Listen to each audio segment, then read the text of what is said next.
विचारसागर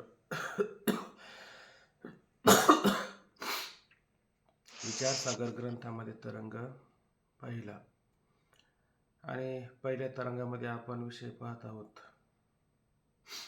प्रमाण, प्रमेय किंवा विपरीत भावना याविषयी विचार करत आपण आहोत. बरं, याविषयी विचार करत असताना काल आतापर्यंत तुम्ही श्रवण कधी करायचं, मनन कधी करायचं आणि निधिध्यासन कधी करायचं. वास्तविक पाहिलं तर आपण श्रवण करतो, मनन करतो. श्रवणाने आपण आपल्या अंतःकरणामध्ये असणारे जे वेदांत वाक्याविषयी प्रमाण वेदांत वाक्य आहेत, त्या वेदांत वाक्याविषयी जो संशय आहे त्या संशयाची पण निवृत्ती होते. ती पण निवृत्त करायला आपल्याला सहज आहे. प्रमेय असंभावना जी आहे ती प्रमेयगत असंभावना ती पण मरणाने निवृत्त होते. पण याच्यामध्ये अत्यंत जड आणि कठीण जी त्या ठिकाणी संशयाची विपरीत भावना सांगितलेली ती फार कठीण आहे. ती सहजासहजी मनुष्याच्या ठिकाणी जात नाही. त्याला श्रवण झालं, मनन झालं, प्रमाण संभावना, प्रमेय संभावना निवृत्त जरी झाली तरी तो वारंवार काय म्हणतो, मी ब्रह्म कसा असेल. आणि जोपर्यंत मी ब्रह्म म्हणजे जीव सच्चिदानंद स्वरूप आहे का नाही याविषयी त्याला काय सत्यत्व निश्चय हा असतोच. मग जीव ब्रह्माविषयी जर त्याला जीव ब्रह्माच्या भेदाविषयी जर सत्यत्व निश्चय जर असेलच तर त्याच्या ठिकाणी कोणते संस्कार झाले म्हणून जीव ब्रह्माच्या भेदाविषयी सत्यत्व निश्चय त्याचा काही केला जात नाही. कोणता निश्चय झाला पावर जीव ब्रह्माच्या भेदाविषयी त्याचा सत्यत्व निश्चय हा काही केला जात नाही. जर सत्यत्व निश्चय त्याचा जर जीव ब्रह्माच्या अभेदाविषयी असं जर सत्यत्व निश्चय झालाच असता तर काय झालं असतं बरं, विचार करा.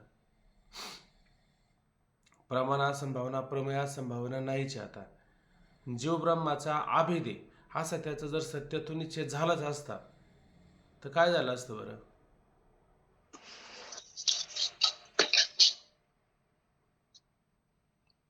तुम्ही ऐकता विपरीत भावना हा दोष निघून गेला असता.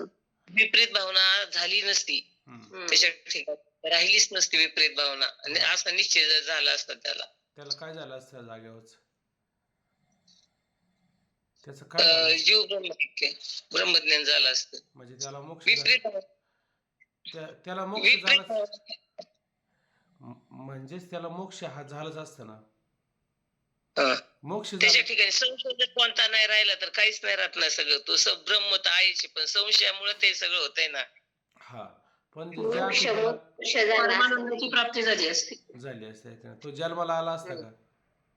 नाही, जन्माला आला नसता आणि त्याने विचारसागर ऐकायचं काही कामही ठेवलं नसतं. मग ज्या अर्थी त्याच्या ठिकाणी सत्यत्व निश्चय आहेच त्या अर्थी अनेक जन्माचे संस्कार आहेत का नाही. त्याच्या ठिकाणी अनेक जन्माचे संस्कार हे आहेच. मग जोपर्यंत संस्कार आहेत आपण पाहतो की नाही, जोवर अग्नी आहे तोवर उष्णता आहेच ना. जोवर अग्नी आहे तोवर उष्णता आहे, जोवर पाणी आहे तोवर त्याचा द्रव्यता भाव हा आहेच. पाणी नाही राहिलं तर द्रव्यता भाव राहील का? अग्नी नाही राहिलं तर दाहता राहील का? ज्या अर्थी त्याच्या ठिकाणी काय देहात्म्याविषयी सत्यत्व बुद्धी आहेच, सत्यत्व निश्चय त्याचा झालेलाच आहे. मी ब्रह्म कसा असेल असं त्याचं.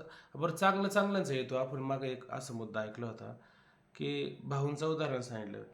ते म्हटले की थोडं कर्ज झालं होतं आणि पाठाला जात होते आणि पाठामध्ये बसले आणि बसल्याच्या नंतर विचारलं गुरुजींनी, एवढं काळजी का करताय, एवढं टेन्शन काय आहे तुम्हाला? ते म्हणले टेन्शन नाही घेऊ तर काय करू, म्हणले कर्ज झाले माझ्यावरती. त्याने म्हटलं ब्रह्मावर कधी कर्ज होते का? ब्रह्मावर कर्ज होणं शक्य आहे का? ते लगेच सावध झाले. म्हणजे सत्यत्व निश्चय झाला की नाही. असं त्यांना जर सत्यत्व निश्चय होत असेल तर आपल्याला पण सत्यत्व निश्चय होणार नाही का? आपल्याला पण होऊ शकतो. त्यांची लीला समजा ऐका नाही. पण आता आपली काय रोज लिहिणं होऊ शकते का? आपल्याला रोज हातात थोडा वेळ पाठ झाला का लगेच सत्याचा निश्चय होतो, लगेच देहावर येतो, लगेच भांडायला सुरुवात करतो, वाद घालायला सुरुवात करतो. याचा अर्थ काय होतो? आपला सत्यत्व निश्चय हा आहेच. आणि जर देहाधिक पदार्थाविषयी सत्यत्व निश्चय असेल तर मग जीवब्रह्माच्या भेदाविषयी काय असणार आहे? सत्यत्व निश्चय असणारच आहे. आणि ज्या अर्थी त्याचा देहाविषयी सत्यत्व निश्चय नसेल तर जीवब्रह्माच्या भेदाविषयी सत्यत्व निश्चय राहील का? राहणारच नाही. तुकोबराय म्हणले की नाही, देह आणि देह संबंधी निंदावी, इतर वंदावे, श्वान शुकरे. किती किती कठीण सांगितलं. देह हा देह आहे की नाही, देह आधी काय खरा, देह संबंधी पसरा, किंवा तैसे शरीराचे नाते तुका म्हणे सर्व आप्त. जसं राणी वसते औषधे तरी का म्हणावे निप्रादे. एक झाडाचे समजा आता आंबे येतात, आंब्याचे कोय खाली पडले, त्याच्यापासून अनेक त्या बीजापासून अनेक त्या ठिकाणी काय होतात, झाडं तयार होतात, वृक्ष तयार होतात, आहे की नाही? असं तयार होतं की नाही? तसं या देहापासून सगळं तयार झालेलं आहेच, आहे की नाही? पण देह आधी खरा आहे का? देह आधी काय खरा? देहच खरा नाही. कारण हा देह कसा आहे? पंचमहाभूताचा आहे आणि उपजणारा आहे, नष्ट होणारा आहे. मग हा देह जर सत्य नसेल मग देह संबंधाने नाते सत्य आहे का? देह संबंधाची पण नाते सत्य नाही. जर देह संबंधाचे नाते जर सत्य असले तर स्वप्नामध्ये राजाला मग ते उपयोगी आले नसते का? कोणीतरी लांडगा चावलाच होता पण कोणीतरी सोडायला आला असताना कोणीच आलं नाही. म्हणून देह आणि देह संबंधी निंदावे, इतर वंदावे, श्वान शुकरे. श्वान म्हणजे कुत्रा आणि शुकर म्हणजे डुक्कर. यांना काय करावं? वंदन करावं. आणि कोणाला निंदावं? देहाच्या संबंधाने घरदार, बायका, पोरं, अमुक तमुक याची निंदा करा म्हणले. हे सोडून द्या. बघा आता ही अवस्था. ग्रह आणि वित्त स्वदेशा विटावे. ग्रह आणि वित्त, वित्त म्हणजे पैसा अडका, आणि ग्रहाधिक वगैरे बाकीच्या सर्व गोष्टी यांना सोडायचं. आणि काय करायचं? इतर बांधावे श्वापद झाडे. श्वापद आहे का नाही? श्वापदा नुसतं आता त्या वाघाची किती भीती, पण त्यांना सुद्धा वंदन करा असे म्हणले. झाडांना सुद्धा वंदन करा, त्यांना मिठ्या घाला म्हणे. म्हणजे अशी अशी अवस्था झाली पाहिजे. ही अवस्था होणं म्हणजेच काय होणं? देहाधिकाविषयी सत्यत्व निश्चय न राहणं. म्हणजे देहालाही विटावलं आणि देहाच्या संबंधाने सगळे विटाळीत करून टाकलं. याचा अर्थ काय झाला? त्याला देहाच्या ठिकाणी सत्यत्व निश्चय राहिलेला नाही. आणि एखादा म्हणता असेल असं काय सोडायचं, हे तर आपले फार जवळचे, ते फार आपल्या दूरचे. म्हणजे याचा अर्थ काय होतो? त्याचा देहाविषयी काय सत्यत्व निश्चय राहतोच. ही तुकवरांची भाषा सर्वांच्या लक्षात येते ना. ही भाषाच इतकी कठीण आहे तर ते अनुकरण कधी करायचं? अनुकरण करायचं म्हणजे आता वाघ शिळे भेटले म्हणजे लगेच जाऊन कवटाळायचं का? तुका म्हणे तेच आता मला तोच प्रश्न आला होता. हा, सगळ्यात मोठा मुद्दा हाच आहे. हो म्हणजे हो.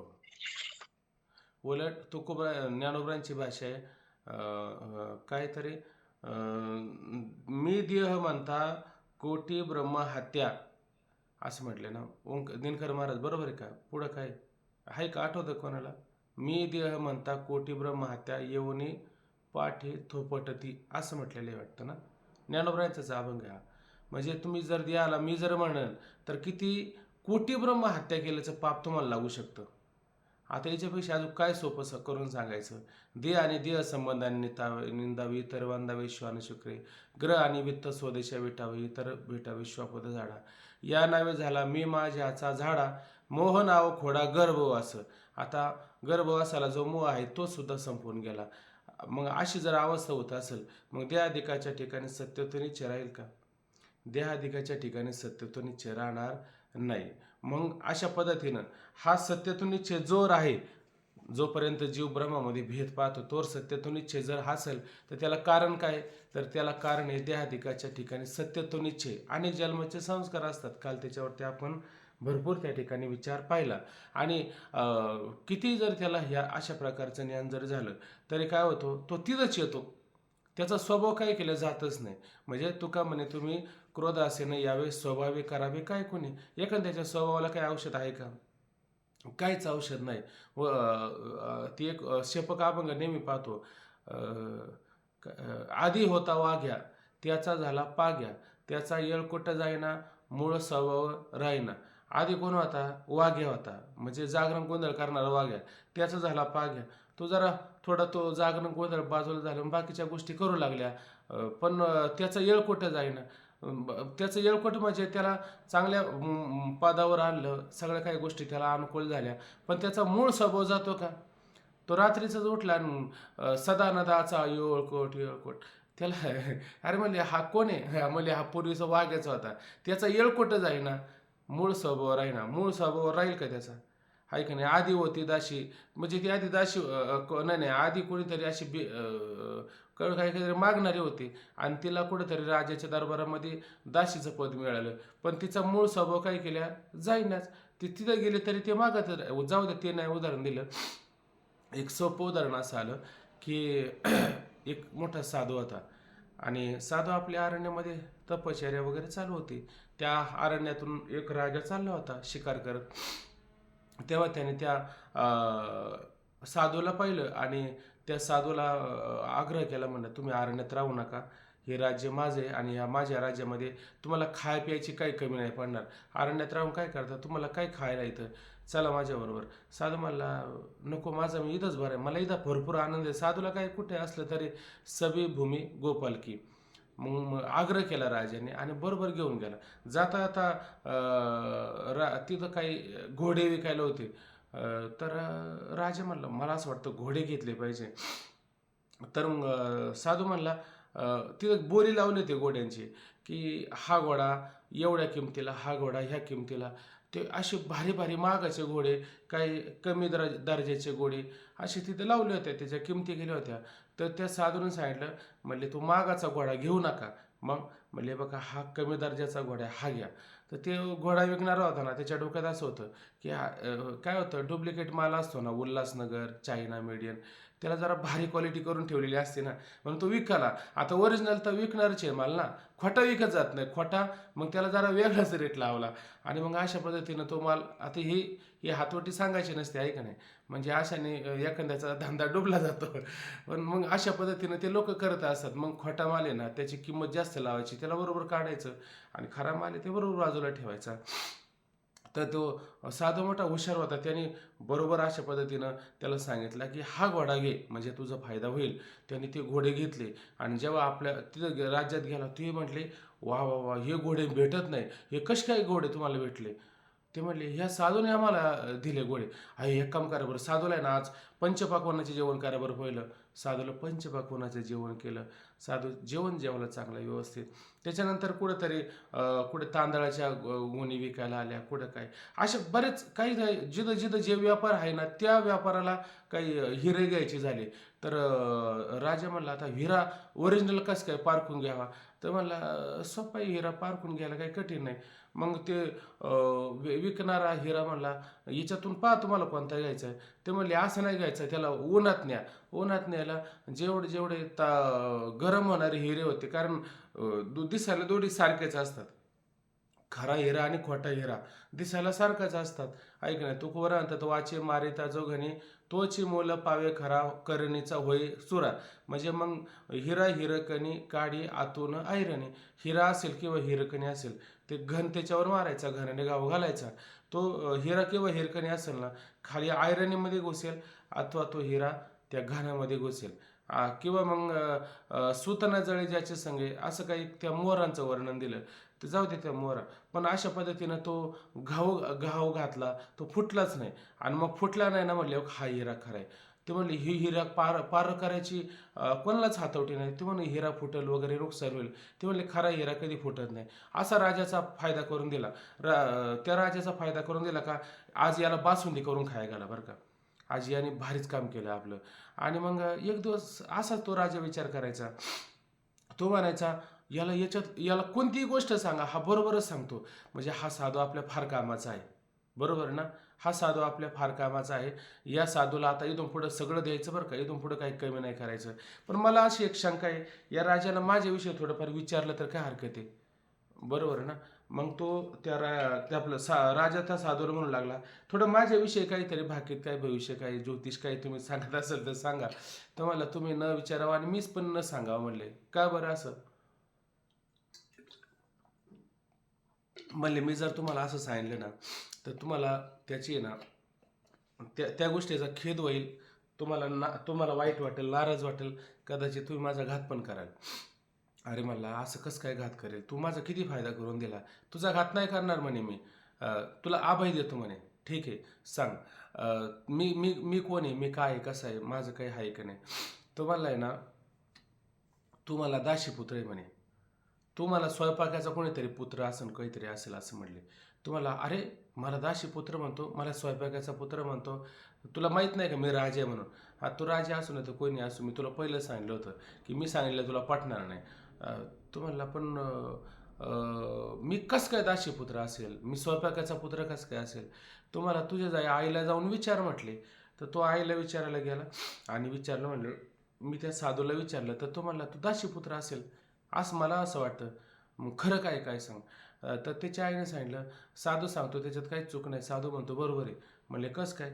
आम्हाला असं झालं की मूलबाळ नव्हतं आणि प्रदाजीनं सांगितलं, म्हणले त्या स्वयंपाक करणार आहे त्याला मूल झालेले आणि चांगले मस्त मूल आहे, म्हणले त्यालाच तुम्हाला ते घ्या मूल आणि तुम्हालाच ते तुमचं आहे म्हणून असं ते मी गृहीत धरा आणि अशा पद्धतीनं त्याचा सांभाळ करून त्याला राजगादीवर बसावा. आम्हाला मूळबाळ नव्हतं, आमच्या प्रधानजीच्या सांगण्यावरून आम्ही त्यांचं आमच्याकडे सांभाळायला घेतलं आणि ते मोठं केलं आणि तोच तू राजा म्हणून झालेला आहे, असं झालेलं आहे. मग तो म्हणला बरोबर यांनी सांगितले या साधूने. म्हणून त्या साधूला विचारायला गेला. तो म्हणला हे तुम्हाला कसं काय कळालं मी स्वयंपाकाचाच पोरगा असेल. मग मला स्वयंपाकाचा नाही तर तू कोणाचा पोरगा असेल. तुला घोड्यात फायदा करून दिला तर तू जिलेबीच खाय घालतो, बासुंदीच खाय घालतो, भाकरच वाढून देतो. याच्यावरून तू हे कळतं ना आम्हाला काय मूळ स्वभावच आहे ना. तुझा मूळ स्वभाव जे आरती जात नाही त्या आरती तो कोण आहे आम्हाला कळतं ना.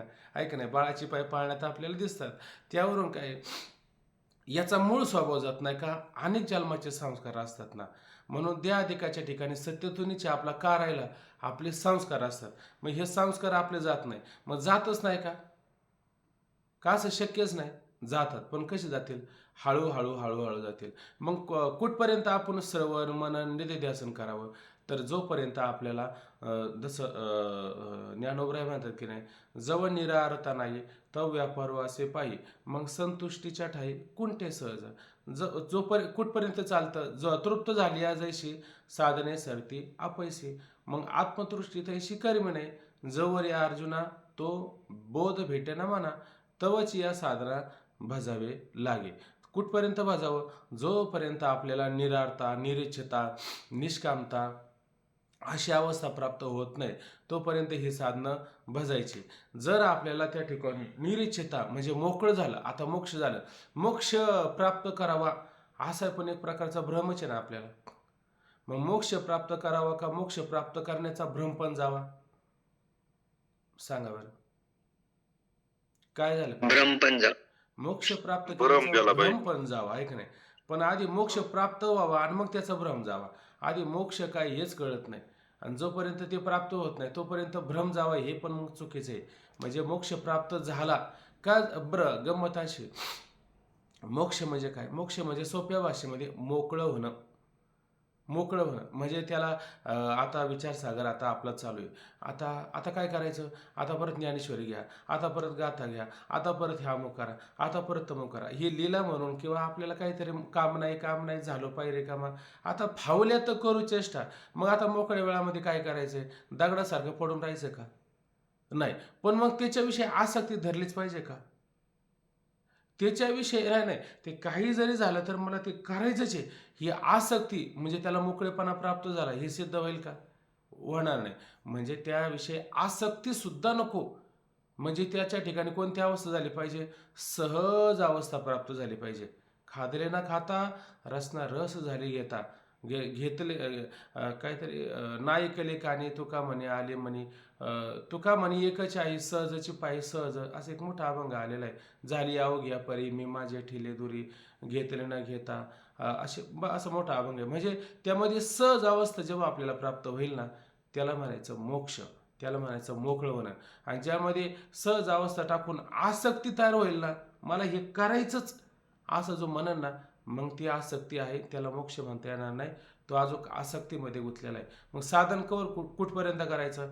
जोपर्यंत अशी निरीच्छित अवस्था आपल्याला प्राप्त होत नाही तोपर्यंत काय करावं? आपण श्रवण करावं, मनन करावं, निधिध्यासन करावं. आणि हे निधिध्यासन केलं की विपरीत भावना जी आहे आपल्या ठिकाणी ती नष्ट होते.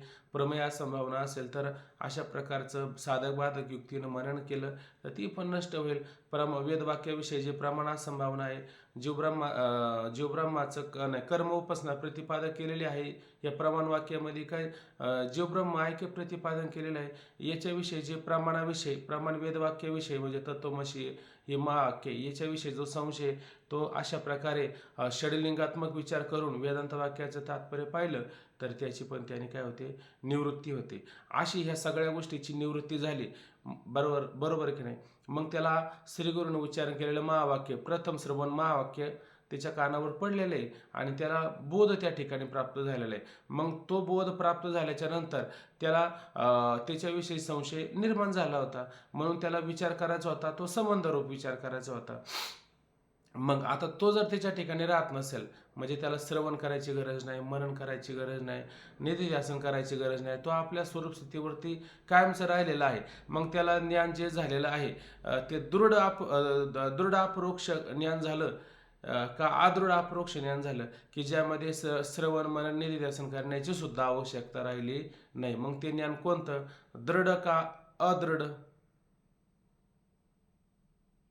दृढ अपरोक्ष ज्ञान त्याला म्हणायचं दृढ अपरोक्ष ज्ञान. आणि श्रीगुरूने उच्चारण केलेलं महावाक्य कानाशी त्याचा प्रथम संबंध झाला, जीव ब्रह्मात्मक या अपरोक्ष ज्ञान झालं. पण त्या अपरोक्ष ज्ञानामध्ये त्याला श्रवण मनन निधिध्यासन वारंवार करावं लागत आहे. मग ते ज्ञान कोणतं? अदृढ. ते अदृढ अपरोक्षचे. पण कसं आहे? अदृढ म्हणजे त्याला जन्म मरणाची परंपरा परत चालू राहणारच. फक्त एवढंच का तो बाकीच्या लोकाला जाणार नाही म्हणजे नरकादी लोकाला नीच लोकाला अशा पद्धतीनं जाणार नाही, तो उच्च लोकाला जाणार कारण त्याची अवस्था तशा प्रकारची आहे. इथं कर्म करून स्वर्गाला जायची आवश्यकता नाही. ज्ञान ऐकलं, ज्ञान समजून घेतलं तर बाकीच्या त्याच्या परंपरा नष्ट होतात आणि तो उच्च लोकाला त्या ठिकाणी जात असतो. ठीक आहे. आता आपल्याला परत त्याच्यानंतर असा विषय आला होता की त्या विपरीत भावनेचा निधिध्यासनाने नाश होतो. असंभावना विपरीत भावना ज्ञानाची फल जी परमानंद प्राप्ती त्या फलप्राप्तीस प्रतिबंधक आहे आणि असंभावना व विपरीत भावनाचे नाशक श्रवण मनन निधिध्यासन ही आहेत. म्हणून प्रतिबंध नाशाद्वारा श्रवणादी युक्तीने ज्ञानास हेतू आहेत, साक्षात नाही. म्हणून जीव ब्रह्मात्मैक्य ज्ञानाचं फळ हे जीव ब्रह्मात्मैक्य ज्ञानाचं फळ म्हणजे मोक्ष आहे आणि त्या ज्ञानरूपी फळाचं म्हणजे ज्ञान काय? हे अवांतर प्रयोजन आहे आणि त्या अवांतर प्रयोजनालाच हे काय करतात? प्रतिबंध करतात. म्हणून त्याला काय मिळत नाही? मोक्ष मिळत नाही. म्हणजे आता प्रतिबंध कोणाला झाला? अवांतर जे आहे का नाही त्याला प्रतिबंध केलेला आहे. आणि परम प्रयोजन म्हणजे काय? मोक्ष त्या ठिकाणी सांगितलेला आहे. मग मोक्षाला हेतू काय नक्की? अवांतर प्रयोजन मोक्षाला हेतू आहे का परम प्रयोजन मोक्षाला हेतू आहे? नाही नाही नाही नाही असं नाही ही विसंगत झाली आहे का नाही? आता माझ्याकडूनच विसंगत झालं. म्हणजे त्याच्यात दोन वाक्य विचार घ्यायचे, एक अवांतर वाक्य घ्यायचं आणि एक महावाक्य घ्यायचं. दोन वाक्यांचा विचार करायचा. अवांतर वाक्य काय करतं? आपल्याला फक्त ते जीव आणि ब्रह्म याच्या फक्त स्वरूपाचं कथन करून सांगत असतं आणि महावाक्य जे असतं ना ते आपल्याला काय करतं? ते ब्रह्म तूच आहे अशा स्वरूपाचं कथन करून सांगत आहे. म्हणजे त्या दोघांमध्ये ऐक्य करायला होतं. महावाक्य काय करतं? ऐक्य करतं आणि अवांतर वाक्य काय करतं? फक्त त्याच्याविषयी तुम्हाला माहिती करून देत असतं. अशी दोन वाक्य असतात. मग अवांतर वाक्याने पण ज्ञान होतं आणि महावाक्याने पण आपल्याला ज्ञान होतं. आता हे अवांतर वाक्य काय, महावाक्य काय आणि ते कोणत्या आवरणाची निवृत्ती करतं? आता परत तुम्ही म्हणाले हे आता परत आणखीन कोण आवरण आलं आणि कोणत्या आवरणाची निवृत्ती करतं त्याचा विचार आपल्याला ह्या ठिकाणी करायचा आहे. खाली पहा परिच्छेद क्रमांक 21 अपरोक्ष ज्ञानास हेतू. हेतू म्हणजे कारण. जसं आपण प्रयोजन पाहतो का नाही, जसं आज काय प्रयोजन असं तुम्ही म्हणता, आज अमुक अमुक प्रयोजन आहे, आज बुंदी जिलेबी अमुक तमुक याचं काहीतरी आज प्रयोजन आहे, आज चांगले आहे का नाही असं म्हणतो. आणि आज काय नाही, आज भाजी भाकरीचंच प्रयोजन आहे असं प्रयोजन म्हणता. बरं आज येण्याचा हेतू काय? येण्याचं कारण काय, येण्याचं निमित्त काय, अशी त्याला अनेक विचारात घेता येतात. मग इथं अपरोक्ष ज्ञानाला, अपरोक्ष म्हणजे ते ब्रह्म मी आहे असं त्याला काय प्रत्यक्ष साक्षत्वाने आत्मत्वाने अशा प्रकारचा ज्ञान होणं, त्यालाच काय म्हणायचं अपरोक्ष. त्या ज्ञानास हेतू दोन ज्ञान असतात, एक परोक्ष ज्ञान असतं आणि एक अपरोक्ष ज्ञान असतं.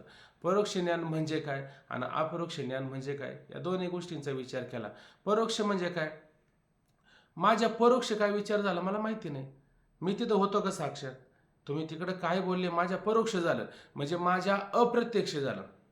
परोक्ष ज्ञानाचं तात्पर्य काय, माझ्या अप्रत्यक्ष तुम्ही काय बोलले कालच्या पाठात मला माहिती नाही, ऐक नाही. आणि आजच्या पाठामध्ये म्हणजे आजच्या पाठा म्हणजे माझ्या अपरोक्ष आहे, म्हणजे माझ्या साक्षात आहे, माझ्या समोर आहे. आणि परोक्ष म्हणजे काय, अप्रत्यक्ष रूपाने काय बोलले मला माहिती नाही. असं परोक्ष आणि अपरोक्ष. परोक्षचं तात्पर्य काय, अप्रत्यक्ष काय मला माहिती नाही.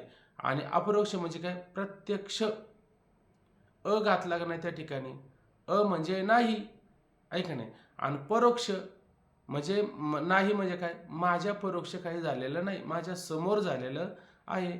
आणि परोक्ष म्हणजे काय, परोक्ष म्हणजे काय, अप्रत्यक्ष, ऐका नाही. असा दोन्हीचा अर्थ घ्यायचा लक्षात. खाली वाचा, जीव ब्रह्म ऐक्य अपरोक्ष ज्ञानास प्रत्यक्ष हेतू म्हणजे कारण. आता आपण पाहिलं की नाही, श्रवण मनन निधिध्यासन हे आहेत का, हे आहेत का, हे मात्र नाही. हे काय आहे, हे ते ज्ञान झाल्याच्या नंतर त्या ज्ञानाचं फळ जो मोक्ष आहे, त्या मोक्षरूपी फलाला जे प्रतिबंध करणारे आहेत, कोण, श्रवण मनन निधिध्यासन नाही प्रतिबंध करत, ते निवृत्तीचं साधन आहे. प्रमाणासंभावना, प्रमेयासंभावना आणि विपरीत भावना ही प्रतिबंध करतात का नाही, त्याच्या निवृत्तीकरता श्रवण मनन निधिध्यासन आहे. एवढंच त्याचं तात्पर्य आहे. ते प्रत्यक्ष आहेत का, ते प्रत्यक्ष मात्र नाही. त्याच्यामध्ये तत्त्वम पदार्थ शोधन पाहिलं, ते प्रत्यक्ष ज्ञानास हेतू आहे. तत्त्वम असी हेच काय आहे, जीव ब्रह्माचं ऐक्य प्रतिपादन करणारे महावाक्य आहे. ते काय कुटस्थाचं सच्चिदानंद स्वरूपाशी ऐक्य करतात, याच्यासाठी ते ज्ञान सांगितलंय का, तत्त्वम पदार्थ शोधन त्याच्यासाठी सांगितलेलं नाही. आपल्या ठिकाणी आलेला जो जीवपणा आहे, तो जीवपणा घालवण्याकरिता आपल्याला काय करायचं, त्या तत् आणि तोम पदामध्ये असलेलं तत् आणि तोम पदामध्ये जो लक्षार्थाचे बोधक जे सांगितलेलं आहे, ब्रह्म किंवा कुटस्थ साक्षी आत्मा, त्यांच्याशी ऐक्य न करता ह्या जीवाचं कुटस्थाशी ऐक्य करणं, याच्यासाठी ते सांगितलेलं आहे. म्हणजे हे ओंकार महाराज लक्षात आलं का. तुम्हाला फक्त आशी पदाने काय सांगितलंय, दोघांमध्ये असलेले एकत्व कोणत्या पदाने सांगितलं, आशीनं सांगितलं. त्याच्यात एकत्व सांगितलं, त्याच्यात वाच्यार्थाने एकत्व सांगितलं का लक्षार्थाने एकत्व सांगितलं, लक्षार्थाने एकत्व सांगितलं जरी असेल, पण मग कुठंच ब्रह्माशी ऐक्य करायचंय का, त्याच प्रतिबिंब आहे. मग त्याचं ऐक्य त्याला करायची गरज नाही, त्याचं त्याला करायचं नाही. मग कोणाला आता ऐक्य करायचंय, जीवाला ब्रह्माशी ऐक्य करायचंय. बरं ईश्वराला त्याचं ऐक्य करायचंय का, आणि का बरं करायचं नाही त्याला, त्याच्या ठिकाणी अज्ञान नाहीच ना, आज्ञान नाही. आणि आपल्या ठिकाणी आज्ञानी म्हणून जीवालाच करायचंय, ईश्वराला मात्र करण्याची आवश्यकता पडत नाही, हे लक्षात घ्यायचं. चला, जीव ब्रह्म ऐक्य अपरोक्ष ज्ञानास प्रत्यक्ष हेतू म्हणजे कारण. काय कारण आहे, स्तोत्राशी महावाक्याचे संबंध रूप प्रथम श्रवण आहे. कोणतं श्रवण आहे, संबंध रूप श्रवण म्हणजे श्रीगुरूने उच्चारण केलेलं महावाक्य काय करायचं, आपल्या कानाने ऐकायचं, ऐक नाही. बरं, ऐकत असताना कसं ऐकायचं, कान मोकळं ठेवून ऐकायचं. कधी कधी असं होतं की आता त्या दिवशी तुम्हाला असं उदाहरण दिलं की 5 वर्ष पाठ ऐकलं, 5 वर्षांनी म्हणू लागला, काय म्हणू लागला, तुम्ही ते माझ्या कानात जवळ येऊन बोललेच नाही, मग मला अपरोक्ष ज्ञान कसं होईल. मग हे काय कानाजवळ बोलावं लागतं का, काहीतरी माध्यम आहेच का नाही, त्या माध्यमाच्या माध्यमातून अशा पद्धतीने हे श्रवण होत असतं. फक्त काय करायचं, त्याच्यावरती श्रीगुरूंनी उच्चारण केलेलं महावाक्य, आणि मग कोणाच्या ठिकाणी श्रद्धा ठेवायची, महावाक्याच्या ठिकाणी, वेदवाक्य आहे की नाही त्याच्या ठिकाणी, आणि ज्यांनी उच्चारण करून सांगितलेलं आहे त्याच्या ठिकाणी, म्हणजे श्रीगुरु आणि महावाक्य वेदांताची महावाक्य यांच्या ठिकाणी काय करायचं, विश्वास नाम, त्याला श्रद्धा असं म्हणतात. ही श्रद्धा ठेवली की त्याला अशा प्रकारचं प्रत्यक्षाने अपरोक्षत्वाने काय होतं, श्रवण होत असतं. ठीक आहे ना. म्हणून जीव ब्रह्म अपरोक्ष ज्ञानास हेतू म्हणजे कारण, फल, प्रयोजन.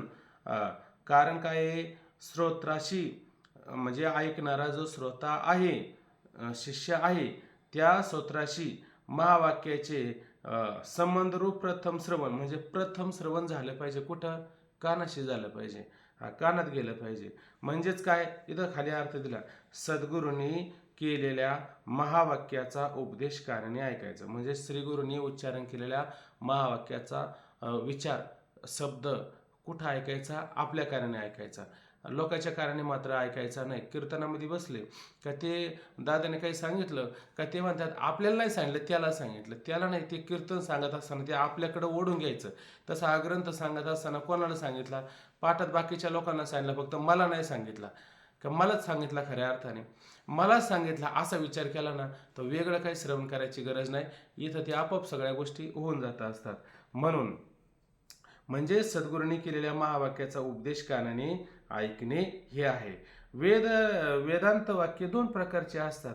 आता हे वेदांत वाक्य एक नाही, दोन प्रकारचे असतात. काही अवांतर वाक्य असतात आणि काही महावाक्य त्या ठिकाणी सांगितलेले जातात. आता अवांतर वाक्यामध्ये काय सांगितलं जातं, महावाक्यामध्ये काय सांगितलं जातं? महावाक्य तुम्हाला कळालीच आहेत आणि अवांतर वाक्य सुद्धा तुम्हाला कळालीच आहे. आता हे अवांतर वाक्याचा विचार आलाय का नाही? कुठं कुठं विचार आला बरं? तुम्ही मंगलचरण पाहिलं का नाही?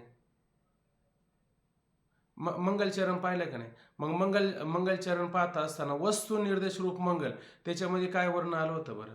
सांगा बरं, कोण सांगेल का?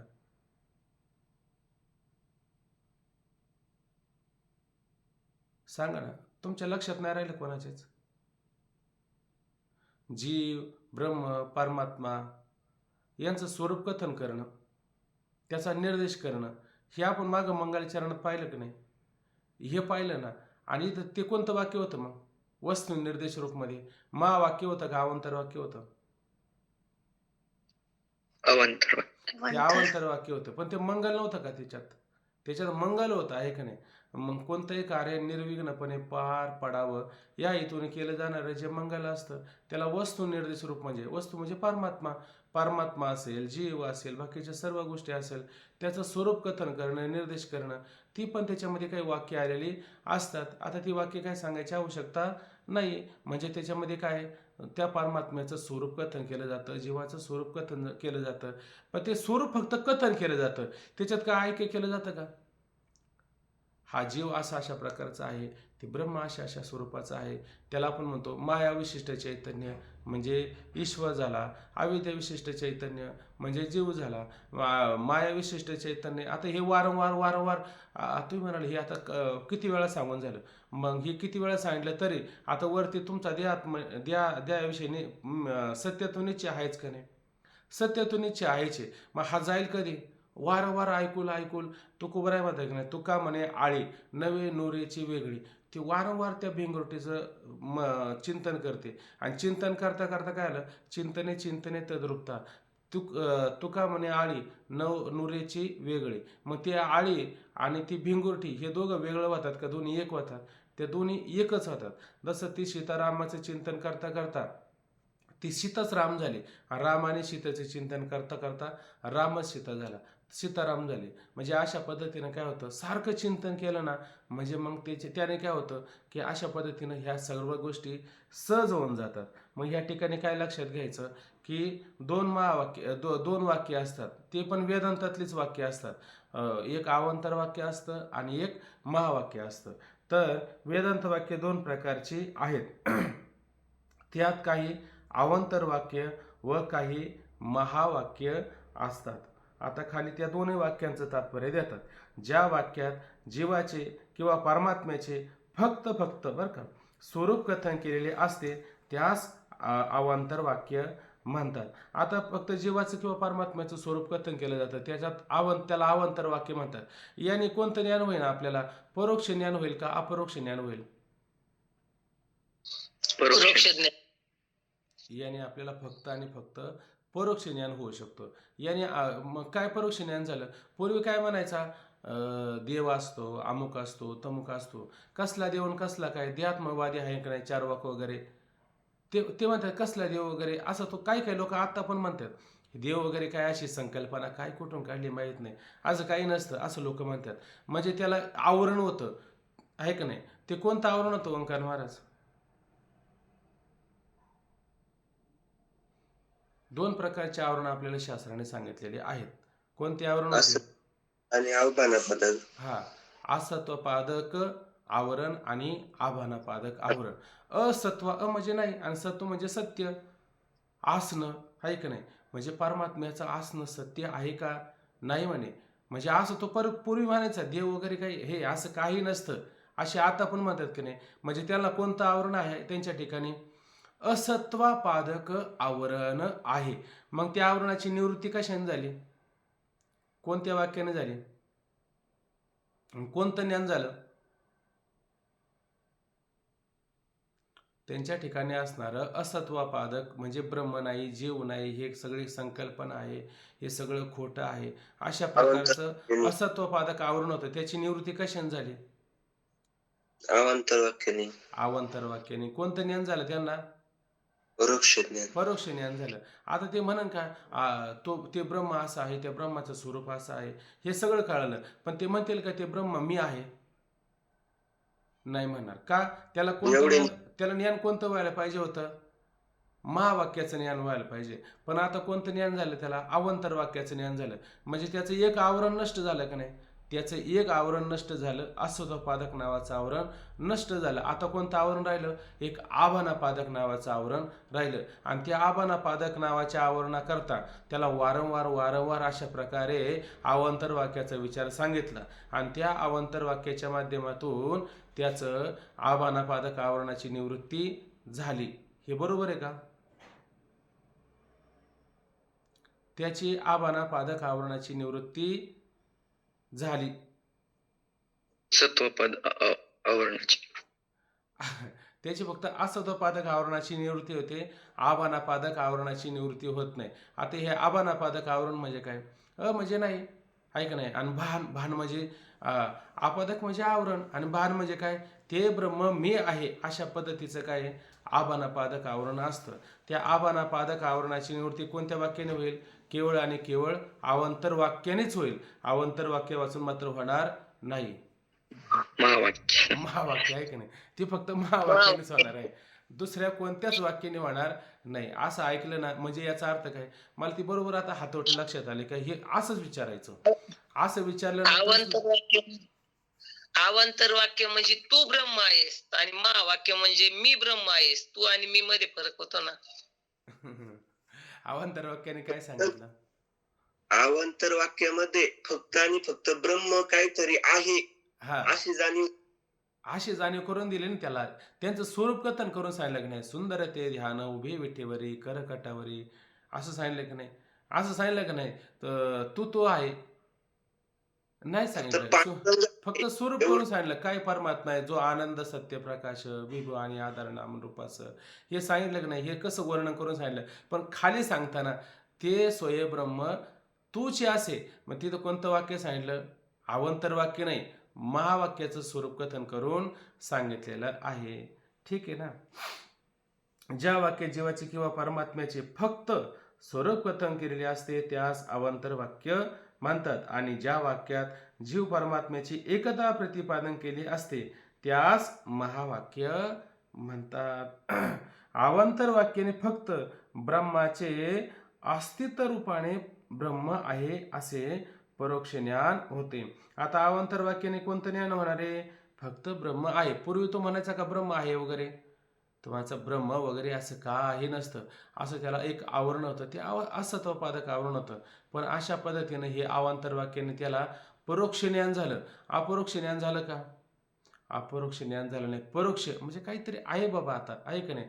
पण त्याला समोर आहे का? शास्त्रात किंवा ज्ञानोबराय 9व्या अध्यायामध्ये सांगतात की नाही, स्वर्ग असं आहे, स्वर्गामध्ये अमुक अमुक आहे, तमुक तमुक आहे, या सगळ्या गोष्टी वर्ण करून सांगितल्या. पण मग त्या तुम्हाला परोक्ष आहे का अपरोक्ष आहेत त्या गोष्टी? परोक्ष.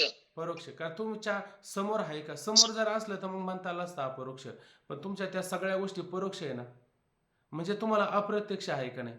पण मग तुम्ही पूर्वी म्हणायचे कसलं स्वर्ग आणि कसलं काय, पण ज्ञानेश्वरी चिंतन केलं, शास्त्र वाचलं, त्याच्यातून आम्हाला स्वर्गाधिकाचं वर्णन आलं, अमुकाचं वर्णन, तमुकाचं वर्णन, या सगळ्या गोष्टी पाहायला मिळाल्या. पण कधी त्या ज्ञानाने झाल्या, अवांतर वाक्याने हे मात्र ज्ञान झालं, पण कोणतं? फक्त परोक्ष रूपाने ज्ञान झालं, प्रत्यक्षात मात्र ज्ञान झालेलं नाहीये. म्हणून अवांतर वाक्याने फक्त ब्रह्माचे अस्तित्व रूपाने ब्रह्म आहे असे परोक्ष ज्ञान होते, आणि त्याने एक आवरण असतं ते असत्वपादक आवरण. त्या असत्वपादकाची आता आवरणाची निवृत्ती झाली. तू ब्रह्म आहेस असे आचार्याने उच्चारण केलेल्या महावाक्याचा श्रोत्याच्या करणाशी संबंध होताच मी ब्रह्म आहे असे ब्रह्माचे आत्मत्वाने श्रोत्यास अपरोक्ष म्हणजेच प्रत्यक्ष ज्ञान, किंवा त्याला आत्मत्वाने आत्माचं परमात्मा रूप आहे. प्रत्यक्ष हा आत्माच परमात्मा रूप आहे. तुका म्हणे हा तो स्वय परब्रह्म, असं त्याला काय त्याच्या तोंडातून पोच पावती येते का? आहे का नाही? कोणती पावती? की मी सुद्धा कोणी सच्चिदानंद रूप आहे. हे कशावरून सिद्ध झाले? काहीच मी नव्हे कोण ये गावीचा, एकट ठाईचा ठाई एक. हे तुकोबरायांनी स्वतःविषयी सांगितलं का नाही, का दुसऱ्याविषयी सांगितलं? तुका म्हणे हा तो स्वय परब्रह्म, हा स्वतः परब्रह्म आहे. ऐक नाही, कैची तुका म्हणे कैची किंवा कोठे जीव निराळा, हे काय स्वतःविषयी सांगितलं का नाही? हा जीव काय मात्र वेगळा नाही. किंवा काहीच मी नव्हे कोण ये गावीचा, एकट ठाईचा ठाई एक. नाही जात कोठे येतो फिरून या अवघेची वाया विन बोल. नाही मज कोणी आपुले दुसरे, का कोणाचा मी काही नवे खरे. नाही जावे आम्हा मारावे लागत, अखंडित आहो जैसे तैसे. आम्हाला जन्माला आणि मरायला लागतं का? लागत नाही. फक्त पाण्यावरती वारा वाहू लागला जैसे पवने तो हलवले आणि तरंगाकार झाले. परी कवन के जलमने म्हणू येतं, तैसे वायूचे स्फुरण ठेले. बरं, वारा आल्यामुळं तरंग निर्माण झाला का नाही, म्हणजे त्याला जन्म आला का नाही. बरं, पुढे नंतर वारा शांत झाला, मग आता कोण शांत झालं? तरंग शांत झालं का पाणी शांत झालं? पाणी. हा, मग हे प्रतीतीला येतं. हे कसं असतं? नाम मात्र असतं का नाही. हे फक्त कसं असतं, येरमध्ये जे प्रतिभाषे ते निद्रस्था स्वप्न जैसे, म्हणजे हे प्रतीतीला येतं का नाही. हे प्रतीतीला येतं. हे कशाप्रमाणे येतं? निद्रस्थ झोपल्याच्या नंतर स्वप्न पडतंय का नाही. मग स्वप्नामध्ये ते प्रतीतीला येतं. जे प्रतीतीला येतं असतं ते टिकणार असतं का? ते फक्त दिसण्यापुरतं असतं का असण्यापुरतं असतं? ते फक्त दिसण्यापुरतं असतं. ते काय बरं दिसतं? ते मायावंशी सत्स्वरूपी. ते मायेमुळं आपल्याला काय सत्स्वरूपालाच आकार आलेला असतो, पाण्यालाच आकार आलेला असतो, म्हणून तरंग दिसतात. का दुसरं कोणत्या पदार्थाला आकार आला म्हणून पाण्यावर तरंग दिसले? पाण्यावर तरंग दिसण्याचं कारण काय? पाण्यालाच आलेला आकार आहे. तसं येरमध्ये जे प्रतिदिशे ते कशामुळं? ते मायामुळं दिसतं आपल्याला, ऐक नाही. पण वास्तविक पाहिलं तर आता हा तरंग नष्ट झाला म्हणजे ह्या तरंगाचा नाश झाला. तरंगाचा कधी नाश होईल का? नाही होणार. मग तरंग कुठे जाणार? आपल्या स्वरूपाशीच एकरूप होणार ना. ते माऊली म्हणतात, ते शयाशी जेथ जाते ते निभ्रांत आणि न होते, देखे पूर्वस्थिती येते आपल्या. ते तरंग काय होतो? आपल्या पूर्वस्थितीला येतो. म्हणजे आपण किती व्यापक आहे, तरंगाने तो संकुचित झाला, आणि जेव्हा तरंग जेव्हा पाण्याशी एकरूप झाला तेव्हा तो व्यापक रूपाने झाला. तसं तुकोबराय म्हणतात, नाही जावे आम्हा मारावे लागत. तुम्हाला असं वाटतं आम्ही जन्माला येतो आम्ही मरतो, असा तुम्हाला भ्रम आहे. आम्हाला भ्रम नाही, तुकोबराय सांगतात. म्हणजे हे तुकोबरायांच्या ठिकाणी काय पोच पावती. तुका म्हणे नाही काहीतरी शेवटचं चरण आहे, म्हणजे आम्हाला कोणत्या प्रकारचं कर्म नाही, आम्हाला अकर्म नाही. कर्मा अकर्मा वेगळा, म्हणजे कर्म नाही आणि अकर्म नाही. कर्मा होणं आम्ही कसे वेगळे आहे. कारण कर्म अकर्म हे कोणामुळं होतं? माझ्यामुळं होतं का? प्रकृतीचं कार्य आहे. हे सगळं प्रकृतीच्या कार्यामुळं तुम्हाला प्रतीतीला येतं, पण कोणत्या प्रकारचं कर्म नाही. आणि कर्म अकर्माने पाप पुण्य तरी लागलं का आपल्याला? कोणत्याही प्रकारचं कर्म अकर्माचं पापपुण्य आपल्याला लागत नाही. हे पापपुण्य कुठपर्यंत आपल्याला लागतं? जोपर्यंत त्या कर्माचा विचार मनामध्ये घोळत असतो आणि त्याचा मी कोणीतरी करता आहे, जेव्हा मी आणि माझं येतं की नाही, मग ते मानगोटीवर बसून आपल्याला भोगायला पण लावतं. पण त्याच्याविषयी जर भ्रम निघून गेला तर आतापर्यंत केलेलं ते आपल्याला लागेल का? नाही. तुकोबराय म्हणतात, मागील परिहार पुढे नाही शिन, झाली या दर्शन एक वेळा. एकदा तुम्हाला आत्मस्वरूपाचं दर्शन झालं आणि लक्षात आलं की ब्रह्मने लिंपे त्या मिळे, कर्मा अकर्मा वेगळे. जाधव बाबा भारी सांगतात. ते म्हणतात, तुम्ही जेवता की नाही, जेवल्याच्या नंतर कशाने जेवता? हाताने जेवता का तोंडाने जेवता? चव कशाने घेता? म्हणे तोंडाने घेता. हात धुता काय? म्हणे हात धुता. हात धुवायला पाहिजे का जीभ धुवायला पाहिजे? खरी तर जीभ धुवायला पाहिजे, आहे का नाही? पण जीभ धुवायची काय आवश्यकता पडते का? हात धुवायची आवश्यकता पडतात, आहे का नाही? तसं जीभ धुण्याची आवश्यकताच पडत नाही, आहे का नाही? तिनं किती जरी भोगलं असलं तर तसं या आत्मस्वरूपाने हे सगळं जरी भोगलं, पण हे भोगणं खरं आहे का? हे सगळं कसं आहे? मृगजळ दिसे साचपणे असे. मृगजळ खरं वाटतं का नाही? पण साचपणे असे आणि खोटियाचे उसे मिसे उर फोडी. आणि ते हरण खोटं म्हणून पण त्याला खरं वाटतं ना, साच म्हणजे खरं वाटतं आणि पळत पळत जातं आणि ऊर फुटून मरतं. तसंच आपलं काय झालेलं आहे, ऊर फुटून मारायची वेळ आलेली. पण आधी हे सत्य असलं तर मग पळाला असतो, पण हे सत्य आहे का? हे मात्र सत्य नाही, ते मिथ्य आहे. पण हे कधी कळलं आपल्याला? श्रीगुरूंनी उच्चारण केलेल्या महावाक्याचा श्रोत्याच्या कर्णाशी संबंध आला की त्याला अशा पद्धतीनं काय, ते ब्रह्म मी आहे आणि या ब्रह्माच्या ठिकाणी कर्म नाही, अकर्म नाही, पाप नाही, पुण्य नाही. म्हणजे तुका म्हणे आम्ही झालो अग्निरूप. हे कधी अग्निरूप होता येईल आपल्याला? तो तत्वमसी विद्या ब्रह्मानंदी सांग तोची झाला अंग. तुका म्हणे मी तोच झाला तत्वमसी विद्या. ब्रह्मस्वरूपाचं वर्णन करून सांगितलं आणि ज्या ब्रह्मस्वरूपाचं वर्णन करून सांगितलं तोच मी कोणी आता? तुका म्हणे. तसं तुका म्हणे ना, आता आपण आपल्याला म्हटल्याने काय दोष लागेल का? का आपलं ते स्वरूपच आहे. मी शांगा खाल्ल्या नाही टरकल का उचलू? हा जन्मसिद्ध हक्क आहे ना आपला. तसं मी ब्रह्म आहे, आपला हक्क आहे का नाही? हा हक्क आपण बजावला पाहिजे का नाही? आणि ह्या देहामध्ये आपण अशा पद्धतीनं हा हक्क बजावलाच पाहिजे. पण कधी बजावला जाईल? श्रीगुरूने उच्चारण केलेल्या महावाक्याच्या त्या कानाशी संबंध झाला की ते ब्रह्म मी आहे असं त्याला काय होतं, अपरोक्षत्वाने म्हणजे प्रत्यक्षत्वाने ज्ञान होत असतं. हा. आणि तू ब्रह्म आहेस असे आचार्याने उच्चारण केलेल्या महावाक्याचा श्रोत्याच्या कर्णाशी संबंध होताच. मी ब्रह्म आहे असे ब्रह्माचे त्या असणाऱ्या श्रोत्याला काय होतं, आत्मत्वाने आत्माच ब्रह्मरूप आहे अपरोक्षत्वाने साक्षात प्रत्यक्ष ज्ञान होते. आता पुढं पहा, श्रोत्याशी कर्णद्वारा गुरूंनी उच्चारण केलेल्या महावाक्याचा संबंध न झाला तर ब्रह्माचे अपरोक्ष ज्ञान होत नाही. आता उच्चारण करणारे कोणी? पारावर बसलेली लोक आणि लोकांची निंदा करणारे लोक.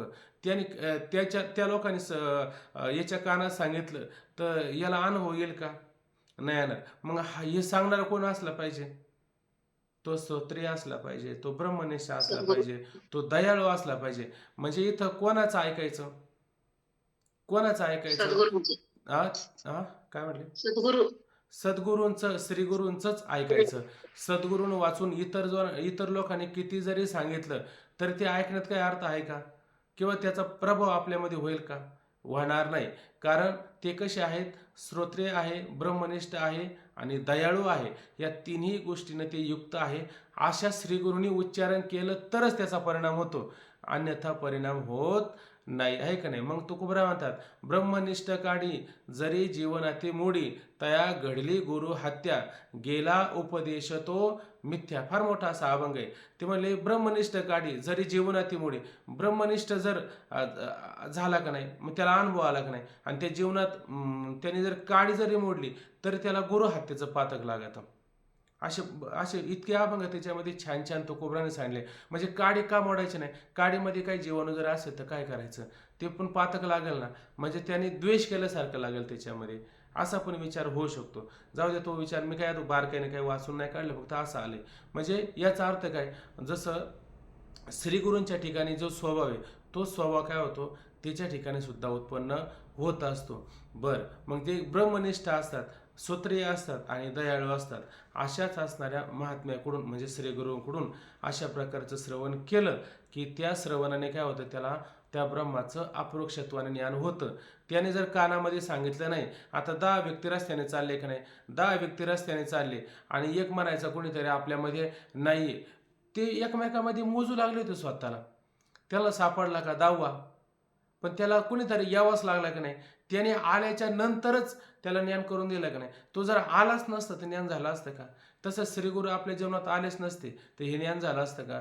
झालं नसतं. म्हणून फक्त श्रीगुरूंनी उच्चारण केलेल्या महावाक्याचाच आणि कर्णाशीच संबंध आला तर त्याला त्या ब्रह्माचं आत्मत्वाने साक्षात्वाने अपरोक्ष ज्ञान होतं. जर संबंध आला नाही तर त्याला ज्ञान होणार नाही, कारण लोकांना काही घेणं देणं पडलेलं नाहीये. बरोबर ना? चला, मग श्रोत्याच्या कर्णद्वारा गुरूंनी उच्चारण केलेल्या महावाक्याचा संबंध न झाला तर ब्रह्माचे अपरोक्ष ज्ञान होत नाही. यावरून आता भरपूर बोलायसारखं जरी असलं तर वेळ संपत आलेला आहे. यावरून स्तोत्र संबंधी महावाक्यच अपरोक्ष ज्ञानास हेतू आहे आणि श्रोताशी अवांतर वाक्याचे श्रवण परोक्ष ज्ञानास हेतू आहे. परोक्ष ज्ञानास काय हेतू आहे? श्रीगुरूंनी सांगितलेलं आहे. दोन्ही वाक्य जर सांगायला कोण होते? परोक्ष ज्ञान सांगायला कोण होतं आपल्याला? अवांतर वाक्य लोक नाही सांगायला, ते पण श्रीगुरु सांगतात. आणि महावाक्य कोण सांगतात? लोक सांगतात, श्रीगुरु सांगतात, आहे का नाही? श्रीगुरु सांगतात. पण मग ते श्रीगुरूंनी जरी अवांतर वाक्य सांगितलं तर त्याला अपरोक्ष ज्ञान होईल का? ज्ञान होईल, पण परोक्ष ज्ञान होईल. आणि एक आवरण नष्ट होऊ शकतं, ते असत्वपादक आवरण जाऊ शकतं, पण आभानापादक आवरण मात्र जाऊ शकत नाही. मग श्रीगुरु आले, ते म्हणले चला आता तुझं एक आवरण गेलं ना, मग पुढच्या जन्मामध्ये आपण बाकीचं काय ते पाहू. असं होईल का? ते म्हणतात तुझं हे आवरण गेलं का दुसरं आवरण जायला काही सोपंच आहे, कठीण काही नसतं. मग एक आवरण घालवलं की दुसरं आवरण जे आभानापादक आहे ते आवरण घालतात. ते आवरण कोणत्या ज्ञानाने जाईल? केवळ महावाक्याने जाईल, इतर वाक्याने मात्र ते जाऊ शकत नाही. आणि त्या कारणाशी त्याचा जर संबंध आलाच नाही, ऐक नाही, तो जर असा झोपला असेल तर त्याला हे श्रवण होईल का? तो जर बाहेर असेल तर त्याला श्रवण होईल का? होणारच नाही. ते असं एक उदाहरण ऐकलं की त्या शेतामध्ये गाया गेल्या आहे का नाही, आणि त्या शेतावाल्याने ना इतक्या शिव्या दिल्या, काय नाही तेवढ्या शिव्या, ज्या आपल्याला इथे नाही अशा शिव्या दिल्या, पण त्याने मान वळून सुद्धा त्याच्याकडं पाहिलं नाही. म्हणजेच काय? इतक्या शिव्या दिल्या. अहो, आपल्याला थोडं जर बोललं तर राग येतो का नाही? त्याला इतक्या शिव्या दिल्या, इतकं वाईट बोलला तो शेतकरी, पण त्याने मान वळून सुद्धा पाहिलं नाही. का बरं पाहिलं नाही? कारण त्याला ऐकायलाच येत नव्हतं. तो पाहिन कसं काय? तसं एवढं सगळं सांगितलं, पण आपल्याला जर ऐकायला झालं नाही आणि आपल्या कानात जर प्रवेशच झाला नाही तर आपल्याला काय होईल का? त्याचं अपरोक्ष ज्ञान होणार नाही. मग ते काय झालं पाहिजे? आपल्या कानात पण त्याचा प्रवेश झाला पाहिजे ना, आपण बहिरे नाही झालं पाहिजे, आहे की नाही? मग अशा पद्धतीने त्याला श्रवण होऊ शकतो. कोण? झोपत नाही, जो मन लक्ष देऊन ऐकत असतो, ज्याला तळमळ लागलेली आहे, त्याला मात्र अशा पद्धतीनं अपरोक्ष ज्ञान होईल. आणि ज्याला अजून श्रवण होतच नाही, ज्याला कानामध्ये त्याचा प्रवेश होतच नाही, तर त्याला मात्र हे होणार नाही. आता याच्यातून फक्त एकच लक्षात घ्यायचं, अवांतर वाक्य आणि महावाक्य, एक असत्वपादक आवरण आणि एक आभानापादक आवरण. आभानापादक आवरणाची निवृत्ती फक्त अपरोक्ष असणाऱ्या महावाक्यानेच होते, ते पण श्रीगुरूंनी उच्चारण केलेल्या महावाक्याचा त्याच्या कानाशी संबंध आला तरच होईल. म्हणजेच अपरोक्ष ज्ञानाचा हेतू काय? परिचित काय होता? अपरोक्ष ज्ञानाचा हेतू काय? महावाक्य. आणि परोक्ष ज्ञानाचा हेतू काय? अवांतर वाक्य. ठीक आहे ना? यावरून स्तोत्र संबंधी महावाक्याच अपरोक्ष ज्ञानाचा हेतू आहे आणि स्तोत्राशी अवांतर वाक्याचे श्रवण केवळ आणि केवळ परोक्ष ज्ञानाचेच हेतू आहे. यावरून अपरोक्ष ज्ञानास महावाक्य हेतू आहे हे मात्र सिद्ध झाले. आता या महावाक्याविषयी उद्यापासून श्रीगुरु आणि शिष्य यांच्या इथून पुढे काय संवादाला सुरुवात होणार आहे. श्रीगुरूंनी उत्तर द्यायचं आणि शिष्याने काय करायची, शंका त्या ठिकाणी तयार करायची. जसं आपण ज्ञानेश्वरी पाहत होतो, ज्ञानेश्वरीमध्ये अर्जुनाने शंका करायची आणि भगवंताने त्याचं समाधान करायचं, आहे का नाही? ज्ञानोबरा म्हणतात का नाही, हा ना पुसता हे गोठी तरी देव का सोडी ते गाठी आणि आम्हा कैसे भेटी परमार्थेसे. अर्जुनाने ही गोष्ट जर देवाला विचारली नसती तर देवाने ह्या गाठोडं सोडलं असतं का? ते केनं सांगितलं ना, केनं मालाचा गठ्ठा वगैरे ठेवलंच होतं ना आतमध्ये, आहे का नाही. पण अर्जुनाने सोडायला लावलं भगवंताला. सोडायला लावल्यामुळंच आपल्याला अशा पद्धतीनं या परमार्थाची भेट, आहे का नाही, अशा पद्धतीनं झाली. अजून काहीतरी त्याच्यामध्ये एक ओवी आली होती की ब्रह्मरसाचे पारणे केले अर्जुना लागे नारायणे, की सहजे पाहुणे पातुला मी माऊली म्हणतात. ते हे ब्रह्मरसाचं पारणं कोणासाठी होतं? अर्जुनासाठी होतं. पण पाहुणे म्हणून आम्ही तिथं आलो, आणि पाहुण्याला म्हणतील का चला आता तुम्ही नका थांबू, इथं जा निघून. पाहुण्याला पण ती मेजवानी आहे. तशी त्या अर्जुनामुळं आपल्याला पण मेजवानी झाली. आता उद्यापासून हा पण शिष्य अर्जुनासारखंच काम करणार आहे. बरोबर, अर्जुन जसा शंका करायचा, अर्जुन शंका करण्यात हुशार होता, तसा हा शिष्य सुद्धा काय शंका करण्यामध्ये हुशार आहे. म्हणजे आपल्याला कधी शंका येते नाही, येते म्हणण्यापेक्षा आपल्या कधी स्वप्नात पण अशा शंका येते नाही. अशा शंक्याविषयी हा शिष्य विचारणार, आणि श्रीगुरु त्याचं उद्यापासून काय करणार आहे, समाधान करणार. बघा आता उद्याच्या पाठामध्ये तुम्हाला कळेल की याने अशा पद्धतीने शंका तयार केल्यात काय, आपल्याला कधी शंका पण अशा होती नाही, आहे का नाही. अशा शंकेचं उद्यापासून श्रीगुरु पण काय करणार आहे, समाधान करेल. तो विचार आपण उद्याला पाहू. आता थांबू. ओम पूर्णमदः पूर्णमिदं पूर्णात् पूर्णमुदच्यते पूर्णस्य पूर्णमादाय पूर्णमेवावशिष्यते. हरि ओम. शांती शांती.